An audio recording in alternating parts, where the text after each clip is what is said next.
Yo family, what's up? Yes, Miss Small Sacks vlog अनि आज हजुरलाई स्वागत छ मेरो यो न्यू भिडियोमा। अनि चाहिँ आज म नि यत्तिकै डुलिरहेको छु हैन, कामसाम छैन। अनि त्यही भएर म चाहिँ यस्तो साथी घर चाहिँ जान लागेको। म अब सिधै साथी घर गएर भेटिन्छ है त। अनि चाहिँ म यता घरतिरबाट यता डुल्दै आइसकेको छु हैन। अनि मसँग हुनुहुन्छ मेरो एउटा प्यारो मित्र हैन, पुग्ने होइन होइन यता हुनुहुन्छ प्यारो मित्र। के दुई शब्द बोलेर अहिले खान्छ पिज्जा के दुई शब्द बोल्नु न बोलिसक्यो दुई शब्द। त्यहाँ चाहिँ बाख्रा चराउँदै बस्नु रहेछ हो। हामी पनि अब खुट्टा चराउँदै अब घर चाहिँ जानुपर्छ। निक्लेको त हामी बिहानै हो, के गर्नु यस्तै हो। नेपाली हो नि त, नेपालीको अब जाँड देखाउनु पऱ्यो र त्यही हो। हामी चाहिँ अब सिधै घर घर भेटिन्छौँ, केही नयाँ नौलो कार्यक्रम खबर गर्दै गर्छौँ। तब तक हाम्रो यो युट्युब फ्यामिलीमा बन्दै गर्नु होला। अनि चाहिँ म घुम्दै फिर्दै म घर आइसकेको छु अनि आज हजुरलाई के देखाउँछु भन्दा नयाँ नौलो कुरा के छ भन्दाखेरि म्युजिकै डन डन डन डन डन डन डन ठिस।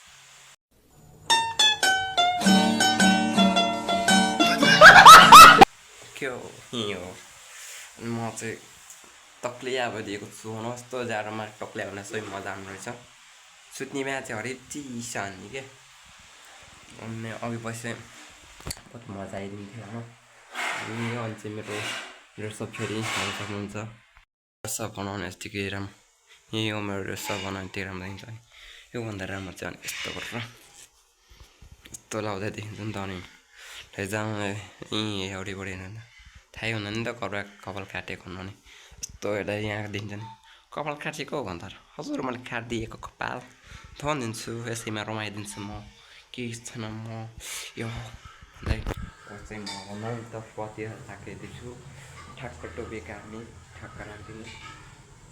त्यसपछि यो छ मेरो मिनी भेष, यो मिनी भेषमा अब ठ्याक्क चरा झिक्ने होइन। चरा झिकेपछि यस्तो पनि हुनुहुन्छ। अनि म चाहिँ हजुरसँग नुहाएर भेटिन्छु है त।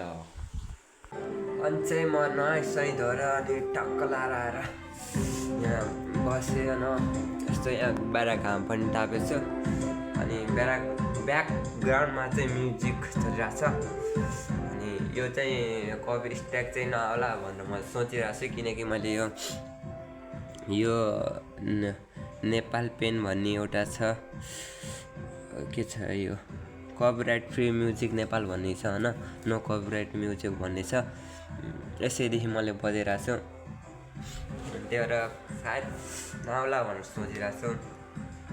यही हो अब चाहिँ म ठ्याक्कला नुहाइसक्यो अनि एकैछिनपछि कतै घुम्न जाने भनेर सोचिरहेको छु के हुन्छ। अनि आज चाहिँ यही हो फ्यामिली भ्लग भने नि भएको कति 2 दिन भएको थियो ज्ञान हालेको मेरो चाहिँ।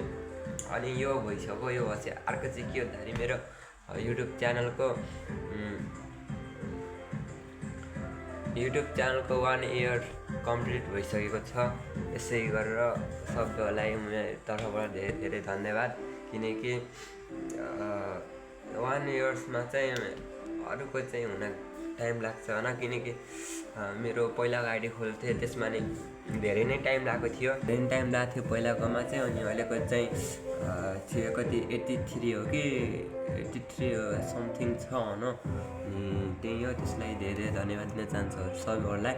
यस्तो नै मलाई सपोर्ट दिँदै गर्नुहोस्, यस्तै नै सपोर्ट दिँदै गर्नुहोस् मलाई। मैले अब राम्रो राम्रो कन्टेन्ट ल्याउने कोसिस गर्छु होइन।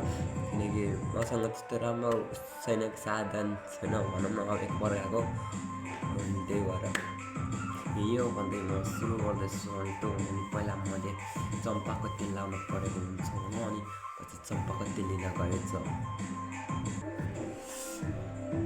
अनि चाहिँ मैले चम्पाको र चमेलीको तेल लिएर आइसकेको छु होइन। त्यसैले अनि यो यस्तो तेल होइन, किनकि कुनै स्पोन्सर हुनु नि त फेरि यहाँ फेरि युट्युबमा देखाउँदै बित्तिकै के हुन्छ भन्दाखेरि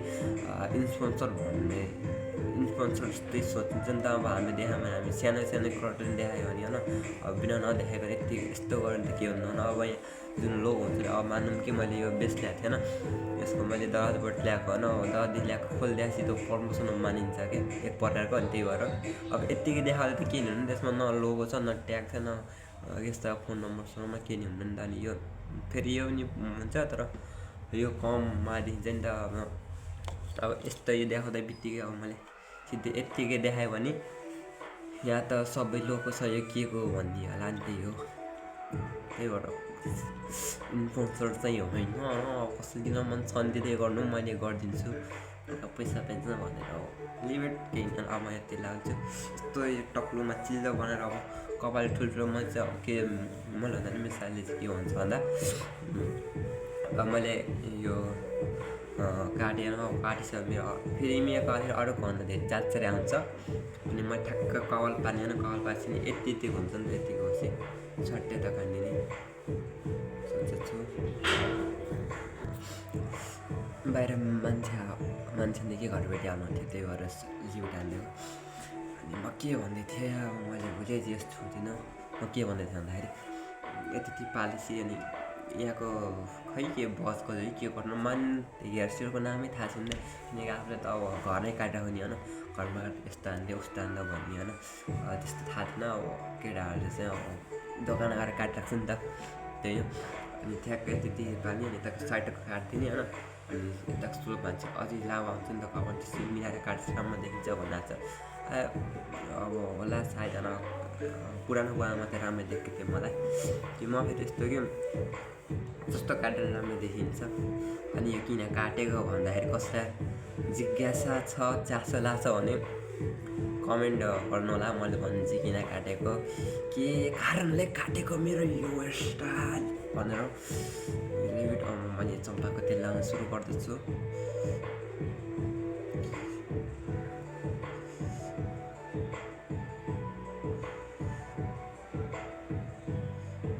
मैले चम्पाको तेल चाहिँ हातमा यति लिइसकेको छु।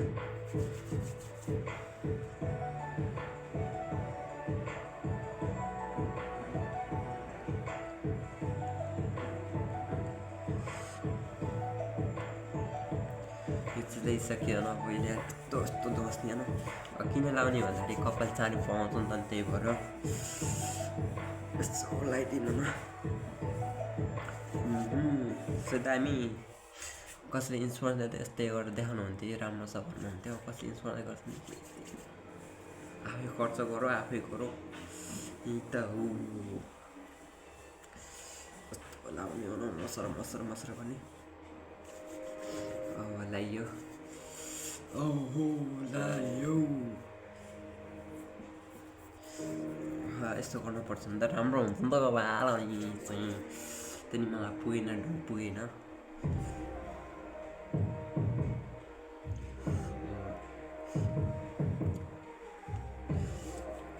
बल्लायो।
डुलर सुलर रनिङ बजार जाने भनेको त्यहाँ क्यान्सल भइसक्यो, क्यान्सल क्यान्सल भइसक्यो। भोलि जाने भन्यो भने त्यही भएर आजको लागि चाहिँ यति नै मलाई भन्नलाई ब्लग स्टार्ट गरेको कि लास्ट ब्लग क्या अनि चाहिँ म यहाँ चिया बनाउँदैछु चिया बनाएको सुस्की सुस्की खाएर आउने बुझ्नु अब केटा हो अनि त्यही खाएर अनि चाहिँ भात पकाउनु तयारीमा लाग्छु मेरो भिडियो बन्दै गर्नु होला हेर्दै गर्नु होला मन परे गरिदिनु होला लाइक कमेन्ट त्यही भन्दै म भिडियो लिन्छु बाई बाई टेक केयर